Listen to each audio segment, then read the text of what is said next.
ನೇತ್ರಾವತಿ ನದಿ ತೀರದಲ್ಲಿ ಶವ ಹೂತಿಟ್ಟ ಪ್ರಕರಣ ದೂರುದಾರನನ್ನ ವಶಕ್ಕೆ ಪಡ್ಕೊಳ್ಳುತ್ತೆ ಎಸ್ಐಟಿ ಅನ್ನೋದು ಈಗ ಎಲ್ರಿಗೂ ಇರುವಂತ ಪ್ರಶ್ನೆ. What next?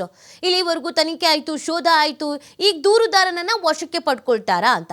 ದೂರುದಾರನ ಬಂಧನಕ್ಕೆ ಸದ್ಯ ಕಾನೂನು ಅಡ್ಡಿ ಆಗ್ತಾ ಇದೆ. ಅಂದ್ರೆ ಕೆಲವೊಂದಷ್ಟು ಕಾನೂನು ಇದೆಯಲ್ಲ, ಆ ಕಾನೂನು ಪ್ರಕ್ರಿಯೆ ಇದೆಯಲ್ಲ, ಅದನ್ನ ಫಾಲೋ ಮಾಡಲೇಬೇಕಾಗತ್ತೆ. ಈ ದೂರುದಾರನ ಬಂಧಕ್ಕೆ ಕೆಲವೊಂದಷ್ಟು ಕಾನೂನು ಅಡ್ಡಿ ಆಗ್ತಿರೋದು ಏನದು? ಸಾಕ್ಷ್ಯ ಸಂರಕ್ಷಣಾ ಕಾಯ್ದೆ ಅಡಿಯಲ್ಲಿ ರಕ್ಷಣೆಯಲ್ಲಿದ್ದಾನೆ ಈ ದೂರುದಾರ.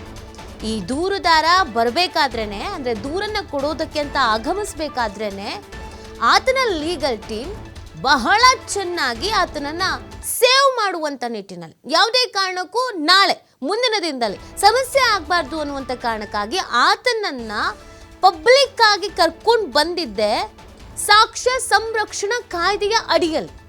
ಈತ ದೂರುದಾರ ಮಾತ್ರ ಅಲ್ಲ, ಸಾಕ್ಷಿದಾರ ಕೂಡ ಹೌದು. ಹೀಗಾಗಿ ಸಾಕ್ಷಿಗಳಿಗೆ ನೀಡಬೇಕಾದಂಥ ರಕ್ಷಣೆಯನ್ನ ನೋಡಿ, ಇವತ್ತಿನವರೆಗೂ ಆತನ ಮುಖವನ್ನು ರಿವೀಲ್ ಮಾಡಿಲ್ಲ, ಆತನ ಹೆಸರನ್ನ ರಿವೀಲ್ ಮಾಡಿಲ್ಲ, ಈವನ್ ಆತನ ವಾಯ್ಸ್ ಕೂಡ ಗೊತ್ತಿಲ್ಲ. ವಾಯ್ಸಲ್ಲಿ ಯಾರಾದರೂ ಕಂಡು ಹಿಡಿದು ಬಿಟ್ರೆ, ಗುರುತು ಹಿಡಿದು ಬಿಟ್ರೆ, ಇದ್ಯಾಕೆ ಅಂತ ಅಂದರೆ ಈತನನ್ನು ಪ್ರೊಡ್ಯೂಸ್ ಮಾಡಿದ್ದೇ ಅವರ ಪರ ವಕೀಲರುಗಳು ಸಾಕ್ಷ್ಯ ಸಂರಕ್ಷಣಾ ಕಾಯ್ದೆ ಅಡಿಯಲ್ಲಿ. ಸೊ ಹೀಗಾಗಿ ಆತ ರಕ್ಷಣೆಯಲ್ಲಿದ್ದಾನೆ. ಈತನ ವಿರುದ್ಧ ದೂರನ್ನು ದಾಖಲು ಮಾಡ್ಕೊಳ್ಳೋದು ಅಥವಾ ವಶಕ್ಕೆ ಪಡ್ಕೊಳ್ಳೋದು, ಅರೆಸ್ಟ್ ಮಾಡುವಂಥದ್ದು ಅಷ್ಟು ಈಸಿ ಅಲ್ಲ. ಹೀಗಾಗಿ ಈತನನ್ನು ಮತ್ತಷ್ಟು ವಿಚಾರಣೆ ಮಾಡಬೇಕಾಗತ್ತೆ, ದಾಖಲೆಗಳನ್ನು ಮುಂದಿಟ್ಕೊಳ್ಬೇಕಾಗತ್ತೆ, ಆ ದಾಖಲೆಗಳನ್ನು ಸಂರಕ್ಷಿಸಿ ಕೋರ್ಟ್ಗೆ ಅದನ್ನು ಸಲ್ಲಿಕೆ ಮಾಡಬೇಕಾಗತ್ತೆ. ಈತನನ್ನು ನಾವು ವಶಕ್ಕೆ ಪಡ್ಕೊಳ್ತಾ ಇದ್ದೀವಿ, ಈತನನ್ನು ನಾವು ಅರೆಸ್ಟ್ ಮಾಡ್ತೀವಿ, ಕಾರಣ ಇದಕ್ಕೆ ಸಾಕ್ಷಿಗಳಿಗಿದೆ, ಸಾಕ್ಷಿಗಳು ಈ ಥರ ಹೇಳ್ತಾ ಇದೆ, ನೋಡಿ ದಾಖಲೆಗಳಿದೆ ನಮ್ಮ ಹತ್ರ ಅಂತ ಕೋರ್ಟ್ನ ಮುಂದೆ ಇಡಬೇಕಾಗತ್ತೆ. ಆಗ ಕೋರ್ಟ್ ಸಮ್ಮತಿ ಕೊಟ್ಟರೆ ಮಾತ್ರ ಈತನನ್ನು ವಶಕ್ಕೆ ಪಡ್ಕೊಳ್ಬೋದು. ದೂರುದಾರನನ್ನ ಬಂಧಿಸೋಕೆ ಎಸ್ಐಟಿಯ ಮುಂದೆ ಹಲವು ಆಯ್ಕೆಗಳಂತೂ ಇದೆ.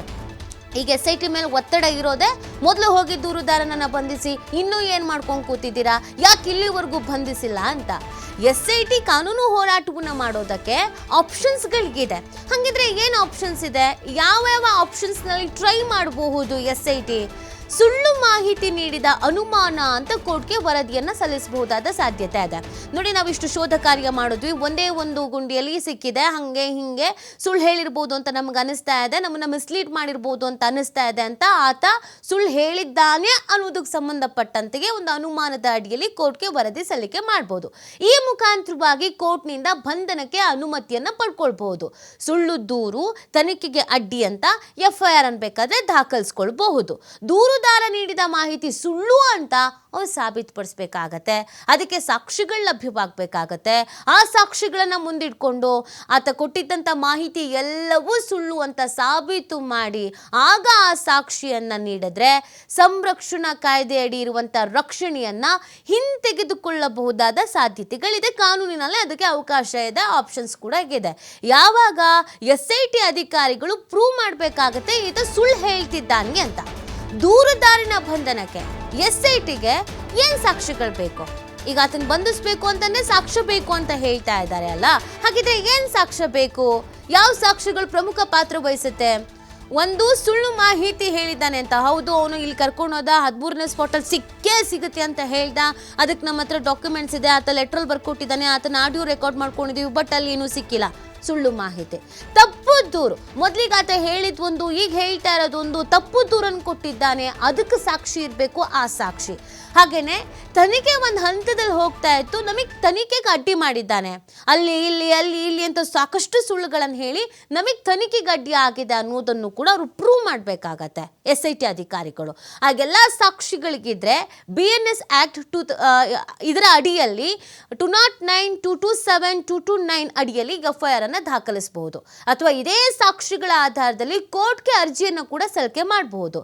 ಸುಳ್ಳು ಮಾಹಿತಿಯನ್ನು ನೀಡಿದ್ದಕ್ಕೆ, ತನಿಖೆಗೆ ಅಡ್ಡಿಪಡಿಸಿದ್ದಕ್ಕೆ ನಿಖರ ಕಾರಣ ಇರಬೇಕು. ಹೇಳಿಕೆ ಮತ್ತು ನಂತರ ಪತ್ತೆಯಾದ ವಾಸ್ತವಾಂಶಗಳ ನಡುವಿನ ವ್ಯತ್ಯಾಸ ಏನು ಅನ್ನೋದು ಗೊತ್ತಾಗಬೇಕಾಗತ್ತೆ. ಈ ಶೋಧ ಕಾರ್ಯದಲ್ಲಿ ಏನೂ ಸಿಗದೆ ಇರೋದ್ರ ಜೊತೆಗೆ ತಜ್ಞರ ಪ್ರಾಥಮಿಕ ವರದಿ, ಆಗ ಸಾಕ್ಷಿಯಿಂದ ಆರೋಪಿಗೆ ಬದಲಾಯಿಸುವ ಬಗ್ಗೆ ಕೋರ್ಟ್ ನಿರ್ಧಾರ ಮಾಡುತ್ತೆ. ಹಲವು ಆಯಾಮಗಳಲ್ಲಿ ಸಾಕ್ಷ್ಯ ಸಂಗ್ರಹಿಸೋಕೆ SIT ಕೂಡ ಪ್ಲಾನ್ ಮಾಡ್ಕೊಳ್ತಾ ಇದೆ ಅನ್ನೋದನ್ನ ಹೇಳಲಾಗ್ತಾ ಇದೆ. ಈ ಬಗ್ಗೆ ಮತ್ತಷ್ಟು ಮಾಹಿತಿ ನೀಡ್ತಾರೆ ನಮ್ಮ ಪ್ರತಿನಿಧಿ ಆದಿತ್ಯ, ಲೈವ್ನಲ್ಲಿ ಜಾಯ್ನ್ ಆಗ್ತಾ ಇದ್ದಾರೆ. ಆದಿತ್ಯ, ಈಗ ದೂರುದಾರ ಏನು ಹೇಳಿದಾನೆ, ತನಿಖೆ ಹೇಗೆ ನಡೆದಿದೆ, ಯಾವ ಹಂತದಲ್ಲಿದೆ, ಏನು ಸಿಕ್ಕಿದೆ, ಏನು ಸಿಕ್ಕಿಲ್ಲ, ಇದ್ಯಾವ್ದ್ರ ಬಗ್ಗೆ ಕೂಡ ಅಧಿಕೃತವಾಗಿ SIT ಮಾಹಿತಿಯನ್ನು ಎಲ್ಲೂ ಬಿಟ್ಕೊಟ್ಟಿಲ್ಲ. ಆತ ಸುಳ್ಳು ಹೇಳಿದ್ದಾನೆ, ಆತ ಸತ್ಯ ಹೇಳಿದ್ದಾನೆ, ಆತನಿಂದ ಮಾಹಿತಿ ಬಂದಿದೆ, ಯಾವುದ್ರ ಬಗ್ಗೆ ಒಂದು ಕ್ಲಾರಿಟಿ ಅನ್ನೋದು ಅಫಿಷಿಯಲ್ ಆಗಿ ಬಂದಿಲ್ಲ. ಆದರೂ ಕೂಡ ದೂರುದಾರನನ್ನು ವಶಕ್ಕೆ ಪಡ್ಕೊಳ್ಬೇಕು ಅನ್ನೋದನ್ನು ಹೇಳಲಾಗ್ತಾ ಇದೆ. ಬಟ್ ದೂರುದಾರನನ್ನು ವಶಕ್ಕೆ ಪಡೆಯೋದಕ್ಕೂ ಕೂಡ ಕಾನೂನು ತೊಡಕುಗಳು ಅಥವಾ ಕಾನೂನಾತ್ಮಕ ಪ್ರಕ್ರಿಯೆಗಳನ್ನ ನಾವು ನೋಡಿದಾಗ SITಗೆ ಸವಾಲಾಗಬಹುದಾ ಆದಿತ್ಯ? ಸಾಕ್ಷಿಗಳನ್ನು ಕಲೆ ಹಾಕೋದಾಗಿರ್ಬೋದು, ದೂರುದಾರನನ್ನ ಸಂರಕ್ಷಣಾ ಕಾಯ್ದೆಯಿಂದ ಹೊರಗೆ ತರೋದಾಗಿರ್ಬೋದು, ಸವಾಲಾಗಬಹುದಾ ಆದಿತ್ಯ? ನೀತಿ ಹೌದು. ಈಗ ಏನು ಅನಾಮಿಕ ದೂರುದಾರನ್ನ ಬಂಧನವಾಗುತ್ತೆ ಅಥವಾ ಆತನನ್ನು ವಶಕ್ಕೆ ಪಡಿಬೇಕು, ಆತ ತೋರಿಸಿದಂಥ ಬಹುಪಾಲು ಜಾಗಗಳಲ್ಲಿ ಸಿಗ್ತಾ ಇಲ್ಲ, ರಿವರ್ಸ್ ಇನ್ವೆಸ್ಟಿಗೇಷನ್ ಆಗಬೇಕು ಅನ್ನುವಂಥ ರೀತಿಯ ಮಾಹಿತಿಗಳು ಮುನ್ನೆಲೆಗೆ ಬರ್ತಾ ಇದೆ. ಬಟ್ ಆತನನ್ನು ಆ ರೀತಿ ಅರೆಸ್ಟ್ ಮಾಡೋದು ಅಥವಾ ವಶಕ್ಕೆ ಪಡೆಯೋದು ಅಷ್ಟು ಸುಲಭದ ವಿಚಾರ ಅಲ್ಲ. ಯಾಕಂದರೆ SIT ಅಧಿಕಾರಿಗಳಿಗೂ ಕೂಡ ಒಂದು ಸೂಕ್ತವಾದ ಸಾಕ್ಷ್ಯಗಳು ಬೇಕಾಗುತ್ತೆ, ಸೂಕ್ತವಾದ ದಾಖಲೆಗಳು ಬೇಕಾಗುತ್ತೆ. ಯಾಕಂದರೆ ಆತನ ಹಿಂದೆ ಇರೋದು ಕೂಡ ಬಹಳ ಒಂದು ಬಲಿಷ್ಠವಾಗಿರುವಂಥ ವಕೀಲರ ತಂಡ, ಒಂದು ಒಳ್ಳೆಯ ಲೀಗಲ್ ಟೀಮ್ ಅವರ ಹಿಂದೆ ಇದೆ. ಮತ್ತು ಅವರು ಈತನನ್ನು ಪ್ರೊಡ್ಯೂಸ್ ಮಾಡುವ ಸಂದರ್ಭದಲ್ಲೇ ಸಾಕ್ಷಿ ಸಂರಕ್ಷಣಾ ಕಾಯ್ದೆ ಅಡಿಯಲ್ಲಿ ಆತನನ್ನು ಇಲ್ಲಿ ಬಂದು ಪ್ರೊಡ್ಯೂಸ್ ಮಾಡಿದ್ದಾರೆ. ಆ ಬಳಿಕವೇ ಆತ SIT ತನಿಖೆಗೂ ಕೂಡ ಹಾಜರಾಗಿದ್ದಾನೆ. ಇನ್ ಕೇಸ್ ಆತನನ್ನು ವಶಕ್ಕೆ ಪಡಿಬೇಕು ಅಂದರೆ ಒಂದು ಆತನನ್ನು ಈ ಸಾಕ್ಷಿ ಸಂರಕ್ಷಣಾ ಕಾಯ್ದೆಯಿಂದ ವಿಮುಖಗೊಳಿಸಬೇಕು ಅಂದರೆ ಅದಕ್ಕೆ ಪೂರಕವಾದ ವಿಚಾರಗಳು ಬೇಕು. ಇನ್ ಕೇಸ್ ನಾಳೆ ಇದು ನ್ಯಾಯಾಲಯದ ಮೆಟ್ಟಿಲಿಗೆ ಹತ್ತಂತ ಸಂದರ್ಭ ಇಲ್ಲಿ ಬಹಳ ಅಂಶಗಳು ಆತನ ಪರವಾಗಿರುವಂಥದ್ದು ಇದೆ. ಯಾಕಂದರೆ ಆತ ತೋರಿಸಿದ ಒಂದು ಜಾಗದಲ್ಲಿ ಅಸ್ಥಿಪಂಜರ ಸಿಕ್ಕಿದೆ, ಅನುಮಾನಾಸ್ಪದವಾಗಿ ಇನ್ನೊಂದು ಜಾಗದಲ್ಲೂ ಅಸ್ಥಿಪಂಜರ ಸಿಕ್ಕಿದೆ. ಇದರ ಹಿನ್ನೆಲೆ ಏನು, ಇದರ ಮಾಹಿತಿ ಏನು, ಆತ ಹೇಳುತ್ತಿರೋದು ಸುಳ್ಳು ಅಂತಾಗಿದ್ರೆ ಆ ಜಾಗದಲ್ಲಿ ಹೇಗೆ ಸಿಕ್ತು, ಆತ ತೋರಿಸಿದಂಥ ಸ್ಪಾಟಲ್ಲಿ ಹೇಗೆ ಸಿಕ್ತು, ಅರಣ್ಯ ಭೂಮಿಯಲ್ಲಿ ಅದನ್ನು ಯಾಕೆ ದಫನ ಮಾಡಲಾಗಿದೆ, ಈ ರೀತಿಯ ಕಾನೂನು ತೊಡಕುಗಳು SITಗೂ ಕೂಡ ಎದುರಾಗುವಂಥ ಸಾಧ್ಯತೆ ಇದೆ. ಹಾಗಾಗಿ ಆತನನ್ನು ಬಂಧಿಸಬೇಕು ಅಂದರೂ ಕೂಡ ಅವರಿಗೆ ಪ್ರಬಲವಾದ ಸಾಕ್ಷಿಗಳು ಬೇಕು.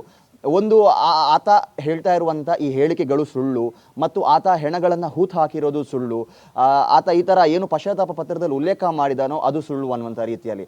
ಆದರೆ ಆತ ಪಶ್ಚಾತ್ತಾಪದ ಪತ್ರದಲ್ಲಿ ಉಲ್ಲೇಖ ಮಾಡಿದ ರೀತಿಯಲ್ಲೇ ಈಗ 2010ರ ಒಂದು ಪ್ರಕರಣವನ್ನು ಆತ ಉಲ್ಲೇಖ ಮಾಡಿದ್ದ. ಆ ಕಲ್ಲೇರಿ ಅನ್ನುವಂಥ ಜಾಗದಲ್ಲಿ ಹೋಗಿ ಉತ್ಖನನಕ್ಕೆ ಹೋಗ್ತಾರೆ. ಆ ಸಂದರ್ಭದಲ್ಲಿ ಏನೂ ಸಿಗೋದಿಲ್ಲ. ಆದರೆ ಆತ ಹೇಳುವ ರೀತಿಯಲ್ಲಿ ಸ್ಥಳೀಯರು ಒಂದು ರೀತಿ ಅದಕ್ಕೆ ಹೇಳಿಕೆಯನ್ನು ಕೊಡ್ತಾರೆ. ಅಂದರೆ ಆತ ಈ ಥರ ಇಲ್ಲಿ ಹೆಣ ಹೂತು ಹಾಕೋದಕ್ಕೆ ಬಂದಿದ್ದು ನಿಜ, ಹೂತು ಹಾಕಿರೋದು ನಿಜ, ಆದರೆ ಪೊಲೀಸರು ಇದ್ದರು, ಅದು ಕಾನೂನಾತ್ಮಕವಾಗಿ ನಡೆದಿರಬಹುದು ಅನ್ನುವಂಥ ರೀತಿಯ ಹೇಳಿಕೆಗಳನ್ನು ಕೊಟ್ಟಿದ್ದಾರೆ. ಈಗ ಸಾರ್ವಜನಿಕವಾಗಿ ಅಥವಾ ಈಗ ಏನು ರಾಜಕೀಯ ಜಟಾಪಟಿ ನಡೀತಾ ಇದೆಯೋ ಇಲ್ಲಿ ಇರುವಂಥ ವಿಚಾರ ಒಂದೇ, ಅಂದರೆ ಅಸ್ಥಿಪಂಜರ ಇದೆ ಅಥವಾ ಇಲ್ಲ, ಅಸ್ಥಿಪಂಜರ ಸಿಕ್ತು ಅಥವಾ ಸಿಕ್ಕಿಲ್ಲ, ಯಾಕೆ ಸಿಗಲಿಲ್ಲ ಅನ್ನುವಂಥದ್ದೇ ಆಗಿರುತ್ತೆ. ಆದರೆ SIT ತನಿಖೆ ಮಾತ್ರ ಈ ಥರ ಸಾಗೋದಿಲ್ಲ. ಅವರಿಗೆ ಅಸ್ಥಿಪಂಜರದ ಜೊತೆಗೆ ಪೂರಕವಾಗಿರುವಂಥ ಸಾಕ್ಷಿಗಳು, ಜೀವಂತ ದೂರುದಾರರು, ಜೀವಂತ ಸಾಕ್ಷಿಗಳು, ಪ್ರತ್ಯಕ್ಷದರ್ಶಿಗಳ ಹೇಳಿಕೆ ಮತ್ತು ಅಲ್ಲಿ ಸಿಕ್ಕಿರುವಂಥ ಒಂದು ಅಸ್ಥಿಪಂಜರದ ಅವಶೇಷ, ಈ ಎಲ್ಲ ಆಯಾಮಗಳಲ್ಲಿ SITಯ ತನಿಖೆ ಸಾಗುತ್ತೆ. ಇನ್ ಕೇಸ್ ಆತನನ್ನು ಅರೆಸ್ಟ್ ಮಾಡಬೇಕು ಅಂದರೆ ಅವರು ಕೋರ್ಟ್ ಮುಂದೆ ಆತ ಹೇಳಿರೋದು ಸುಳ್ಳು ಅನ್ನೋದನ್ನು ಪ್ರೂವ್ ಮಾಡೋದಕ್ಕೆ ಒಂದಿಷ್ಟು ಪ್ರಬಲ ದಾಖಲೆಗಳನ್ನು ಇಡಬೇಕಾಗುತ್ತೆ. SITಗೆ ಮರುಪ್ರಶ್ನೆ ಮಾಡುವಂಥ ಸಾಧ್ಯತೆಗಳು ಕೂಡ ಇದೆ. ಯಾಕಂದರೆ ನೀವು ಯಾಕೆ ಆತನನ್ನು ವಿಚಾರಣೆಗೆ ಒಳಪಡಿಸದೆ ಉತ್ಖನನ ಕರ್ಕೊಂಡು ಹೋದ್ರಿ ಅನ್ನುವಂಥ ರೀತಿಯಲ್ಲೂ ಇರುತ್ತೆ. ಯಾರೋ ಒಬ್ಬ ವ್ಯಕ್ತಿ ಬರ್ತಾನೆ, ಆತ ಒಂದಿಷ್ಟು ಕಳೆಬರವನ್ನು ತೆಗೆದುಕೊಂಡು ಬರ್ತಾನೆ, ನಾನು ಈ ಥರ ಹೆಣ ಹೂತು ಹಾಕಿದ್ದೀನಿ, ಇನ್ನಷ್ಟು ತೋರಿಸ್ತೀನಿ ಅಂತ ಹೇಳ್ತಾನೆ. ಒಂದು ಅರ್ಥದಲ್ಲಿ ಕಾನೂನಾತ್ಮಕವಾಗಿ ಆ ಥರ ಒಂದು ಶವವನ್ನು ಎಕ್ಸ್ಯೂಮ್ ಮಾಡುವಂಥದ್ದು ಕೂಡ ತಪ್ಪು. ಇದನ್ನು ಪರಿಶೀಲನೆ ಮಾಡಿದೆ ನೀವು ಯಾಕೆ ತನಿಖೆಗೆ ಹೇಳಿದ್ರಿ, ನೀವು ಯಾಕೆ ಉತ್ಖನನ ಮಾಡೋಕ್ಕೆ ಹೋದ್ರಿ ಅನ್ನುವಂಥ ರೀತಿಯಲ್ಲಿ SITಗೆ ಅದು ಒಂದು ರೀತಿ ಮರುಪ್ರಶ್ನೆ ಅಥವಾ ಒಂದು ಸಂಕಷ್ಟವಾಗುವಂಥ ಸಾಧ್ಯತೆಗಳು ಕೂಡ ಇದೆ. ಹಾಗಾಗಿ ಮೊದಲಿಗೆ ಆತನನ್ನು ಅರೆಸ್ಟ್ ಮಾಡಬೇಕು ಅನ್ನುವಂಥ ಪರಿಸ್ಥಿತಿ ಬಂದರೂ ಕೂಡ ಆತನನ್ನು ಸಾಕ್ಷಿ ಸಂರಕ್ಷಣಾ ಕಾಯ್ದೆಯಿಂದ ವಿಮುಖಗೊಳಿಸಿದ ಬಳಿಕ ಆತ ಹೇಳ್ತಾ ಇರೋದು ಸುಳ್ಳು ಅನ್ನೋದಕ್ಕೆ ಪೂರಕವಾಗಿರುವಂಥ ದಾಖಲೆಗಳನ್ನು ಕೊಡಬೇಕು. ಪ್ರಮುಖವಾಗಿ ಆತ ಅಲ್ಲಿ ಇದ್ದಿದ್ದೇ ಸುಳ್ಳು ಅಥವಾ ಆತ ಹೆಣಗಳನ್ನು ಹೂತು ಹಾಕ್ತಿದ್ದು ಸುಳ್ಳು, ಈ ಥರ ಪ್ರಮುಖವಾದ ದಾಖಲೆಗಳನ್ನು ಕೊಡಬೇಕಾಗುತ್ತೆ. ಯಾಕಂದರೆ ಇಲ್ಲಿ ಆತ ಹೆಣ ಹೂತು ಹಾಕಿರುವಂಥ ಜಾಗಗಳಲ್ಲೂ ಕೂಡ ಸಾಕಷ್ಟು ಗೊಂದಲಗಳು ಇದೆ.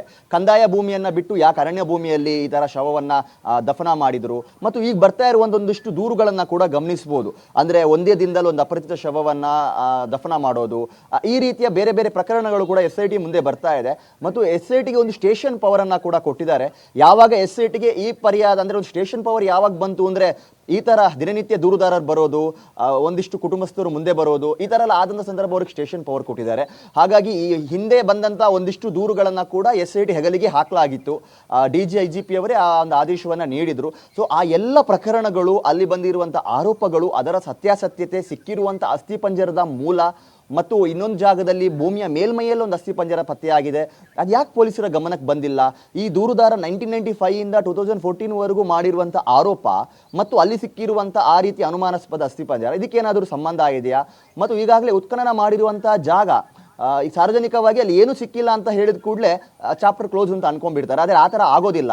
SIT ಅದಕ್ಕೂ ಕೂಡ ಪೂರಕವಾದ ಮಾಹಿತಿಯನ್ನು ಕೊಡಬೇಕಾಗುತ್ತೆ. ಒಂದು ಜಾಗದಲ್ಲಿ ಉತ್ಖನನ ಮಾಡಿ ಅಷ್ಟೆಲ್ಲ ಹೊತ್ತು ಅಲ್ಲಿ AC ಅವರ ಮುಂಭಾಗ ಉತ್ಖನನ ಮಾಡಿ ಏನೂ ಸಿಗಿಲ್ಲ ಅಂತ ಆದಂಥ ಸಂದರ್ಭ ಯಾಕೆ ಸಿಕ್ಲಿಲ್ಲ ಅನ್ನೋದು ಕೂಡ ಅಲ್ಲಿ ಉದ್ಭವವಾಗುವಂಥ ಪ್ರಶ್ನೆ. ಅದಕ್ಕೂ ಕೂಡ SIT ಹತ್ರ ಉತ್ತರ ಇರಬೇಕಾಗುತ್ತೆ. ಒಂದು ಆತ ಹೂತಿರೋದೇ ಸುಳ್ಳು ಅನ್ನುವಂಥ ಒಂದು ಸ್ಪಷ್ಟ ಉತ್ತರವನ್ನು ಕೊಡಬೇಕು ಅಂದ್ರೂ ಅವ್ರು ಅದಕ್ಕೆ ಪೂರಕವಾದ ದಾಖಲೆಯನ್ನು ಕೊಡಬೇಕಾಗುತ್ತೆ. ಇಲ್ಲ ಆತ ಹೂತಿದ್ದು ನಿಜ, ಆದರೆ ಅಲ್ಲಿ ಅದು ಮಿಸ್ಪ್ಲೇಸ್ ಆಗಿದೆ ಅನ್ನುವಂಥ ವಿಚಾರ ಇದ್ರೂ ಕೂಡ ಅದಕ್ಕೂ ಕೂಡ ಪೂರಕವಾದ ಮಾಹಿತಿಯನ್ನು ಅವ್ರು ಕಲೆ ಹಾಕಬೇಕಾಗುತ್ತೆ.